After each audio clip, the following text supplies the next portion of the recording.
Précédemment, dans Finale contre Faury. Bob Actarus, notre militant fictif, s'est pris de passion pour l'anticapitalisme, mais d'une façon poreuse au masculinisme, au racisme et au validisme. Sa recherche de distinction fait écho à son individualisme, et son individualisme rassemblé en collectif ne le transforme pas vraiment pour le mieux. Va-t-il se rendre compte de ses penchants réactionnaires?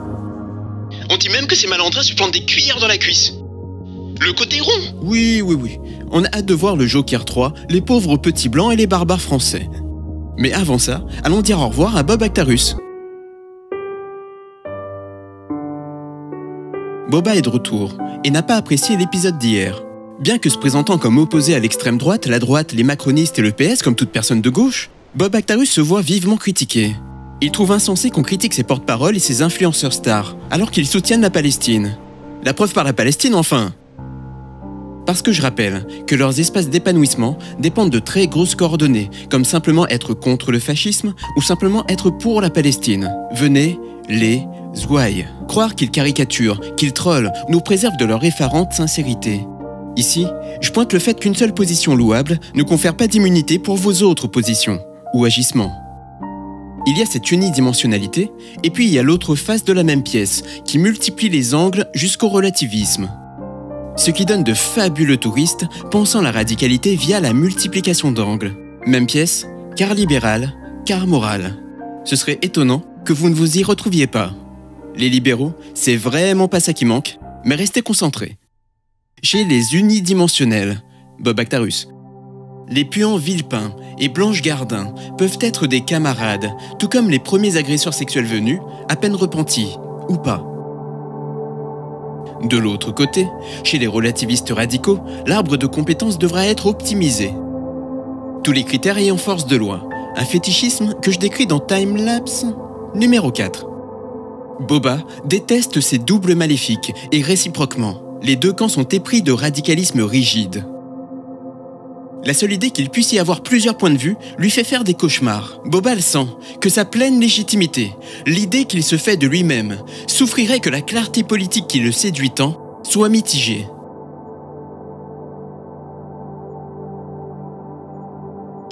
L'intersectionnalité sera rejetée, moquée. Le féminisme devra avant tout permettre la vraie masculinité. La décolonialité devra permettre l'étatisme. Les conditions matérielles seront des fictions stratégiques. Ce brouillage de cartes va encore nous réserver des étonnements glaçants, mais classiques. Des personnalités de gauche qui se révèlent être les pires transphobes ou la pire Tatiana Ventose. Les négrophobes y sont monnaie courante, les anti-Sahara occidentales aussi. Boba les connaît et les côtoie, il les trouve même sympathiques, ce sont des habitués. Si j'ai choisi de conter l'histoire de Boba, c'est parce qu'il permet de comprendre beaucoup d'écueils politiques du militant se croyant de gauche. Boba a constitué son petit bagage marxiste. Il a une connaissance presque érudite et comprend les rapports de force capitalistes. Ce qui manifestement ne suffit pas pour qu'il soupçonne ou acquiert une compréhension des rapports de force patriarcaux ou validistes. On pourrait même dire qu'il met ce qu'il a acquis au service de son sexisme et de son validisme. Comment? Invisibilisation, silenciation, exclusion et reproduction des violences, voyons.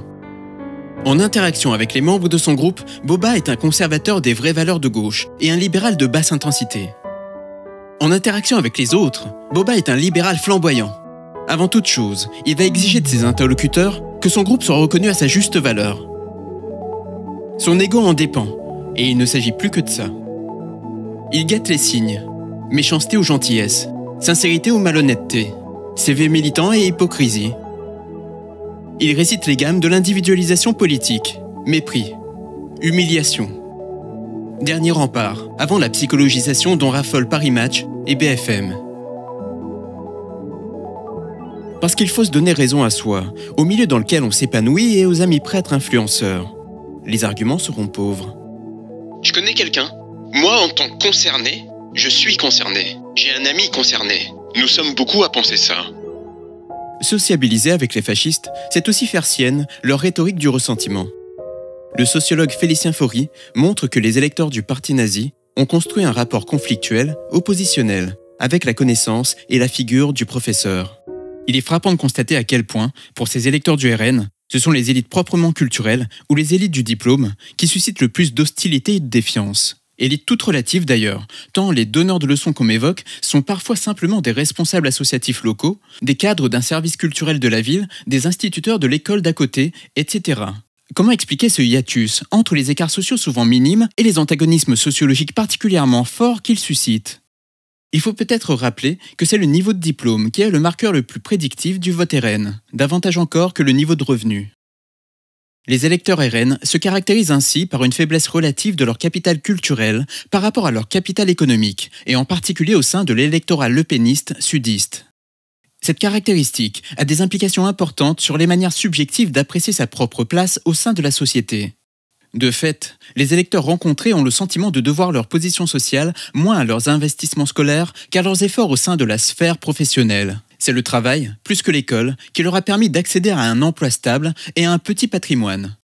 Ce type de trajectoire et de positionnement se traduit par la valorisation de styles de vie orientés davantage vers la réussite économique que vers l'accès à des ressources culturelles distinctives. Pour ces électeurs, qui entretiennent un rapport souvent difficile et défiant à l'école et plus largement à la culture légitime, les écarts sociaux vécus comme les plus vexants et les plus blessants semblent dès lors jouer avant tout sur le plan culturel. À ce titre, l'anti-intellectualisme souvent repéré à droite et à l'extrême droite, et la haine des clercs qui en découle, peut aussi s'interpréter comme le refus de cette violence plus insidieuse dont l'ordre scolaire et culturel est l'un des foyers principaux. C'est donc une certaine forme de mépris de classe, aux deux sens du terme, qui est ici perçue dans les leçons données par ces petites élites culturelles et qui rend certaines différences sociales plus saillantes et plus conflictuelles que d'autres. La réflexion, ou pire, les mots qui auront l'air universitaire seront synonymes d'attaque. T'es chiant. Tu fais trop le prof. Alors que je suis trop drôle. Bien défoulé, il revient comme toujours dans le groupe et retrouver la validation de ses agitations et de son identité. Les actions valent mieux que les critiques, se répète-t-il. Des semaines, des mois, des années durant, Boba se sera rendu hermétique à tout trouble. Le dogmatisme, ou le phénomène de rigidification, qui s'insinue dans des milieux qui évacuent de leur politique la réalité de la vulnérabilité des corps, tous les corps, se place dans le prolongement de l'Empire, et non en opposition. Pour que les hommes puissent jouir des bénéfices de la masculinité patriarcale, ils doivent éviscérer leur capacité à se montrer vulnérables ou à prendre soin d'autrui, et les remplacer par un rapport au monde violent et déconnecté qui repose sur la honte et la blessure. Boba ne relève plus les critiques. Le dogmatisme conservateur des valeurs fétichistes de gauche est aussi un développement personnel. Il dit aux bonnes cibles « Vous êtes beaux, restez vous-même, tel que vous êtes. » Il suffit d'être précaire, d'être noir, d'être trans, de faire grève. Bien que protégé des formes les plus extrêmes de violence et de dégradation que l'Empire produit, Boba a néanmoins trouvé une virtualité lui permettant de jouir des bénéfices du racisme structurel, de jouir des bénéfices du validisme ou du sexisme, car le théâtre de la confusion a éliminé chez lui toute aptitude à répondre de ses actes. Il est venu comme il était, et on lui a offert l'esthétique à laquelle il se prédestinait, sa meilleure version de lui-même. Et l'épanouissement du faire groupe, se démarquer, se trouver des signes de reconnaissance, identifier l'inclus et l'exclu. Le tout avec l'amusement de la camaraderie et le soulagement d'être du bon côté de la lutte et de l'histoire. Nous disons au revoir à Bob Actarus, mais ne soyez pas triste. L'extrême droitisation du champ politique ne va pas l'étouffer, non. Je dirais même que ça me fait lui prédire un bel avenir.